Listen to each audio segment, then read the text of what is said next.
اور ہمارے وزیر اعظم نے بھی کہہ دیا بس اب بہت ہو چکا, اب فیصلہ کن کارروائیاں کی جائیں گی. اور اس کے بعد رات کو کابل میں اور پکتیکا میں افغانستان میں کچھ اٹیکس دیکھے گئے, مبینہ طور پر اسے جوڑا جا رہا ہے پاکستان سے. بٹ جب آج کا ایک پریسر, امپورٹنٹ پریسر جو رات کو اناؤنس ہوا DGI-SPR کی جانب سے, 2:30 بجے کا وقت دیا گیا, تو سب کو لگا کہ وہ اس کی بابت بات کریں گے. لیکن ایک تو یہ کہ یہ پریس کانفرنس جو ہے وہ کور ہیڈ کوارٹرز پشاور میں ہوئی, اور دوسرا انہوں نے بتایا کہ اس کا مقصد KP میں سیکیورٹی صورتحال کا جائزہ لینا ہے. 2 بار ان اٹیکس کے بارے میں جو افغانستان میں ہوئے کوشچن کیا گیا, لیکن اس کا جو جواب سامنے آیا یا انہوں نے جو باتیں کی, پہلے اس پر ان کا جو گفتگو ہے اس کو سامنے رکھتے ہیں, پھر میں آپ کے سامنے سوالوں کے ڈھیر لگاؤں گی.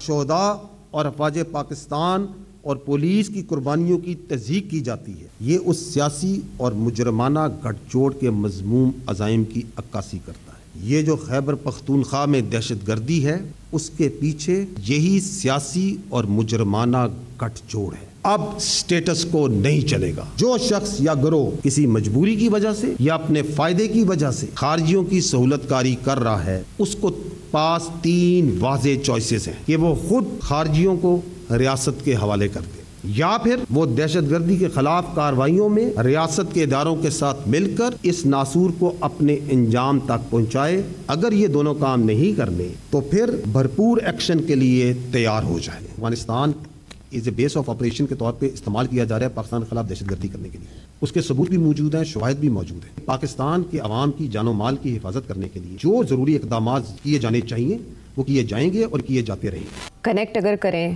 from KP to ruling party over there and then to Afghanistan and then Afghan foreign minister's visit to India, اس پریسر میں کیا میسیجنگ کی گئی ہے آپ کے خیال میں؟ اس میں مجھے تو یاد آ گیا ریجیکٹڈ, نوٹیفیکیشن ریجیکٹڈ. اوکے, یہ ریجیکٹڈ سے ایک نوشن کم ہے, مگر it is a straightforward rejected warning to PTI کہ آپ جو بیانیہ اپنے لیڈر کا لے کے چل رہے ہیں وی ریجیکٹڈ. Us is simple. اور یہ گورنمنٹ کی طرف سے نہیں, فرام دی اسٹیبلشمنٹ ڈائریکٹلی. اسی قسم کی سچویشن ہے. اچھا, اب انٹرسٹنگ بات کیا ہے, اگین مجھے ایک اور انسیڈنٹ یاد آتا ہے, attack on army public school 2014. اس سے قبل اس وقت کی حکومت اور ہائیبرڈ رجیم جو بھی تھی, کیونکہ ہائیبرڈز ہی رہی ہیں, لیس اور مور. تو اس وقت کی ہائیبرڈ رجیم کا موقف یہی تھا کہ بات چیت ہونی چاہیے. اچھا, پیسے دے کے سیٹلمنٹس کی تھیں. جو پرانی ساری سیٹلمنٹس جو ہوئی تھیں وہ 2010-12 سے لے کے 14 تک تو یہی ہوتا رہا نا, کہ ہر دفعہ نیگوسیشن ہوتی تھی اور لوکل کور کمانڈر جا کے کرتے تھے. تو پھر جا کے جب وہ ہوا تو پھر فائنل فیصلہ ہوا کہ ہم ایکشن کریں گے. اور وہ ایکشن ٹھیک ٹھاک ہوا. پھر 2 سال چلا, ڈسپلیسمنٹس بھی ہوئی, ریفیوجیز بھی بنے, مگر ان کو مار مار کے نکال دیا یہاں سے. ٹھیک, اور پھر کوئی دہشت گردی کم ہوئی. تو اب اسی قسم کی پھر سٹیج آ گئی ہے, اور یہ سٹیج جو ہے اس میں اسی قسم کا فیصلہ ہو رہا ہے اب کہ انف از انف. اسٹیٹس کو جو ہے یہ, اور اسٹیٹس کو یہی تھا نا جو چلتا آ رہا تھا. وہ کیا تھا اسٹیٹس کو؟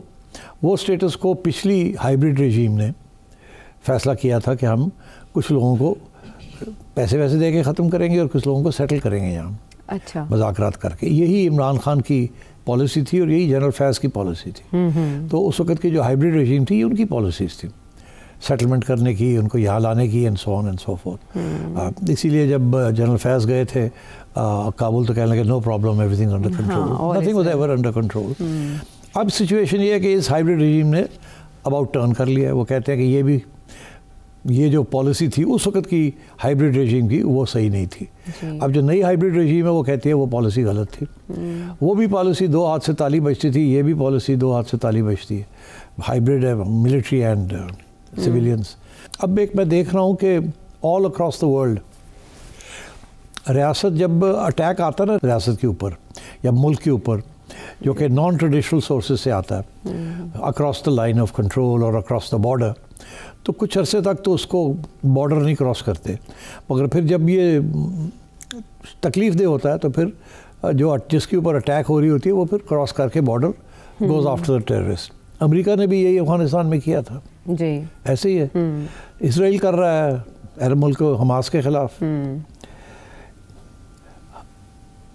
انڈیا نے ہمارے ساتھ کیا جی ایک دفعہ 3-4 دفعہ کیا.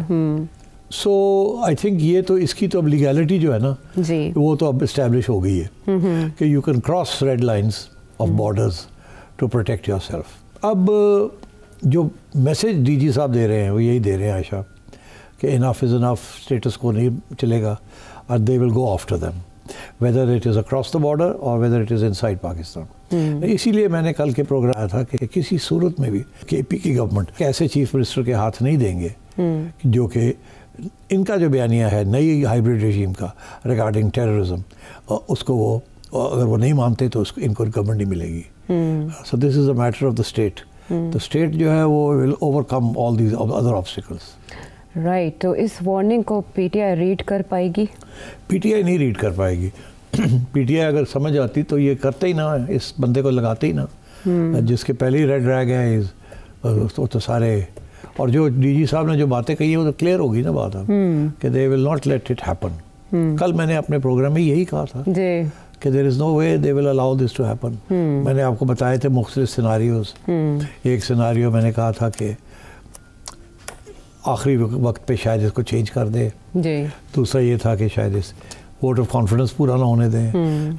پھر اور بھی بڑے طریقے ہیں, کیسز کر دیے, یہ کر دیے, وہ کر دیے. So I think major turning point again in Pakistan's strategy vis Afghanistan. یہ کافی عرصے سے یہ اسٹریٹجی ہے نا فلکچویٹ کر رہی ہے, اپ اینڈ ڈاؤن چلتی ہے. اور ہر ہائیبریڈ گورنمنٹ جو ہے وہ دیکھتی ہے کہ پچھلی اسٹریٹجی فیل ہو گئی ہے تو پھر ایک نئی اسٹریٹجی بناتے ہیں. اور اب تو یہ کہا جا رہا ہے کہ جو اسٹریٹجی بنی تھی وہ 2021 میں عمران خان کی ہائیبریڈ گورنمنٹ نے اس کو تیز کر دیا تھا, جو اس سے پہلے بنی تھی جس کے ساتھ لڑائی جھگڑے تھے, کوئی سیٹلمنٹ نہیں کرنی تھی. جی national action plan. National action plan. اب یہ کہہ رہے ہیں کہ نیشنل ایکشن پلان جو ہے اس کو 2021 میں تبدیل کر دیا گیا, ایک نیا ایکشن پلان بنایا گیا. اور وہ نیشنل ایکشن پلان جو ہے اس کے تحت یہی تھا کہ ہم بات چیت کریں گے اور سیٹل کریں گے اور اس قسم کی چیزیں. That's the implication. So I think Ayesha اب آپ سمجھیں کہ آپ کے ریلیشن شپ افغانستان کے ساتھ اور بھی خراب ہونے جا رہی ہے, بیکاز اب you are going to take the war to Afghanistan. اور میرا خیال ہے کہ this is going to lead to more destabilisation. اور اس نے آپ نے خود ہی دیکھ لیا کہ افغانستان کو بھی احساس ہو گیا ہے کہ اب ہماری پاکستان کے ساتھ گڑبڑ ہونے جا رہی ہے, بیکاز ڈیلیور نہیں کر سکتے وہ جو پاکستان چاہتا ہے. پاکستان چاہتا ہے کہ ٹی ٹی پی کو ختم کیا جائے اور بی ایل اے کو ختم کیا جائے. اور ٹی ٹی پی اور بی ایل اے کو انڈیا سپورٹ کر رہا ہے. اور اب ٹی ٹی اے نے میرا خیال فیصلہ کیا کہ ہم پاکستان کی مدد نہیں کریں گے, اور اس لیے اب وہ چلے گئے دلی اس بات کو پکا کرنے کے لیے, اپنی لیوریجنگ بڑی کرنے کے لیے. ٹھیک ہے. تو وہ اب انڈیا کے ساتھ بیٹھے ہوئے ہیں, اور آپ کو اب نظر آ رہا ہے کہ ایک طرف ایک بارڈر, دوسری طرف دوسرا بارڈر. پہلے یہ کہتے تھے کہ ایک بارڈر تکلیف ہے, گرم رہتا ہے ایک بارڈر, اور دوسری طرف زیادہ فکر نہیں ہے.